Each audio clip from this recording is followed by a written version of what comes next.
연평균 마이너스 3도, 가장 추울 땐 영하 20도에서 30도까지 떨어지기도 하는 몽골. 이 척박한 땅 사이로 불쑥 고개를 내민 것이 있었으니 다름 아닌 한국의 벼라고 합니다. 1981년부터 40년 넘게 벼 재배에 번번이 실패한 몽골. 다른 나라의 도움도 받았지만 아무도 성공하지 못했다는데, 그러던 2023년 몽골은 한국에 문을 두드렸습니다. 그리고 단 2년 만에 몽골 땅에서 벼 재배를 성공시킨 한국. 근데 몽골은 양고기가 주식 아니야? 그럼 쌀을 이제까지 안 먹은 건가? 궁금하시죠? 49,000톤, 460억 원, 작년 몽골의 쌀 소비량과 쌀 수입에 쓴 금액인데요. 원래는 고기와 밀이 주식이었던 몽골. 최근 곡물 위주로 식습관이 변화하면서 몽골에서 쌀에 대한 수요는 높아졌지만 자체적으로 쌀을 생산할 수 없다 보니 이 어마어마한 양을 100% 수입에 의존할 수밖에 없는 상황. 이대로는 안 되겠다는 생각에 쌀의 자급자족에 성공하는 것이 몽골 정부의 우선 과제가 되었던 것. 그런데 이 40년의 도전을 K 벼농사 기술이 2년 만에 그냥 성공시켜버린 거죠.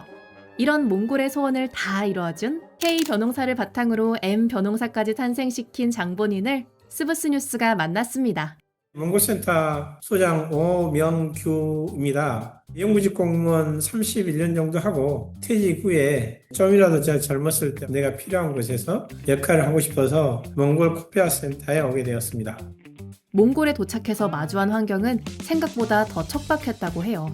농자재가 벼를 재배하기는 적당하지 않다고 저는 판단해서 흙, 비료 모든 것들을 한국에서 갖다 썼고 제초제는 농약이기 때문에 갖고 힘들어서 사람들 동원해서 뽑기도 했습니다. 알칼리성으로 벼가 자라기 어려운 토양은 비료를 통해 특성을 바꾸고 추운 날씨가 길고 따뜻한 날씨가 짧은 몽골을 위해 맞춤형 벼 재배 방식을 고안했다는데요. 밥상에 올라오기까지 쌀이 거치는 이 과정 중 제일 먼저 따뜻한 곳에서 모종을 키우는 육모를 몽골에서는 어떻게 했냐면 우리나라는 한 15일 정도 키우는데 40일 정도 키웠어요. 벼가 성숙할 때까지 기간을 맞춘 거예요. 한국에서는 모종이 5월에 온실에서 논으로 나온다면 몽골에서는 6월 초에 논으로 나온 것. 5월 달까지 눈이 오거든요. 여기는 가장 안정되게 하기 위해서는 6월 첫째 주에 이양을 해서 9월 첫째 주에 수확하는 게 가장 중요해요. 예상치 못한 변수로 벼가 익지 않아 9월 마지막 날이 돼서야 벼를 수확했다고 하는데요. 논에 물을 대주는 온도도 중요해요. 몽골에서는 산에서 이제 눈 녹은 물이 내려오거든요. 그 물로 썼기 때문에 매우 차가워서 그 기간이 연장된 거예요. 내년에는 이 문제점을 해결하게 되면 올해보다 더 많은 성공이 될 거라고 저는 생각하고 있습니다. 한국에서 배웠던 그 기술과 과학이 몽골에서 먹혔다는 것에 대해서 굉장히 저도 기쁘게 생각해요. 소장님과 함께 큰 역할을 한 또 다른 숨은 주역이 있었으니 바로 한국의 벼 품종 진부올 벼. 몽골 같은 경우는 벼가 자라기에는 적정하지 않은 조건입니다. 그러나 이제 우리나라에서는 정말 다양한 연구를 했어요. 추운 지방에서 따뜻한 지방에서 바람 많이 부는 지역에서 그래서 여기에 맞는 여러 품종들을 가지고 있습니다. 한국에서 가져간 6개의 품종 중 3개의 품종에서 이삭이 나왔고요. 그중 최종 수확까지 성공한 건 한국 품종 진부올 벼. 이 품종이 이제 앞으로 계속 확대해 나갈 것이고 몽골의 신규 품종으로 등록할 예정입니다. 수확을 하면서 또 이제 탈곡을 하면서 굉장히 감회가 새로웠고 무엇보다 기대 크게 하지 못했기 때문에 이 성공에 대한 기쁨은 어느 때보다도 컸다고 저는 생각됩니다. 그러면 수확하는 그 날까지 두근두근 하신 거예요? 그렇죠. 왜냐하면 시험을 갈 때마다 이번에까지 오고 다음에는 죽을 수 있다. 벼가. 그래서 이러한 상황을 수확할 때까지 이어졌습니다.